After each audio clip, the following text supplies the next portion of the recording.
সম্মানিত দর্শক এবং শ্রোতাবৃন্দ, আমি যশোরী বাংলাদেশি সেবা পার্টির পক্ষ থেকে আপনাদের সকলকে জানাই আসসালামু আলাইকুম ওয়া রাহমাতুল্লাহ। আল্লাহ তার বার্তাবাহক রাসূলকে মানুষের জন্য উপদেশের মাধ্যম হিসেবে আল কোরআন দিয়েছেন, কিন্তু কোরআনে কোথাও দাড়ি রাখা নেই, টুপি রাখা নেই, লম্বা কুর্তা পরার কথা নেই, মুখ ঢাকা বোরকা পরার কথা নেই, স্পেশাল কোনো বাহ্যিক পোশাকের নির্দেশ নেই, কবরের আযাব নেই, ইমাম মেহেদীর আগমনের কথা নেই, দাজ্জালের আগমনের কথা নেই, ঈসা রাসূল পুনরায় আসবেন সেটিও নেই। কোরআনের প্রত্যেকটি উপদেশই যুক্তিসঙ্গত এবং বিজ্ঞানের সাথে সামঞ্জস্যপূর্ণ, এতে কোনো অযৌক্তিক বা অবৈজ্ঞানিক কোনো নির্দেশ নেই।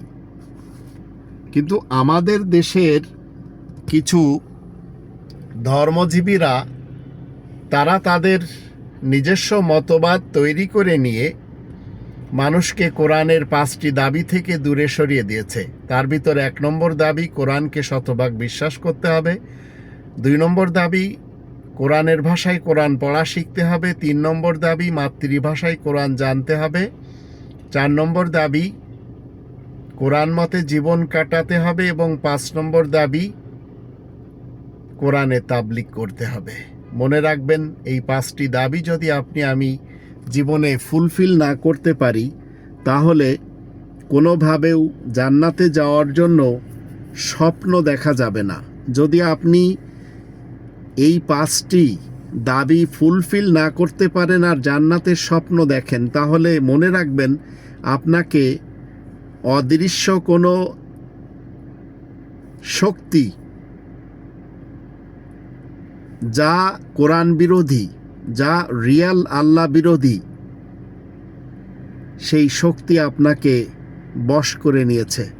আর এই অদৃশ্য শক্তিগুলি ইম্পোর্ট হয় ভিন দেশ থেকে, আর এই শক্তিগুলি আপনাদেরকে লোভ লালসার মাধ্যম দিয়ে প্রকাশ করে আমাদের দেশের 2 শ্রেণীর লোকেরা।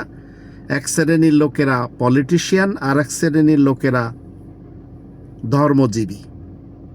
তো রিয়াল চলমান বার্তাবাহকের কথা শুনে কোরআনের পথে আসুন, কোরআনের 5টি দাবি মেনে চলুন। ইনশাআল্লাহ এই কালেও শান্তি পাবেন, পরকালেও শান্তি পাবেন।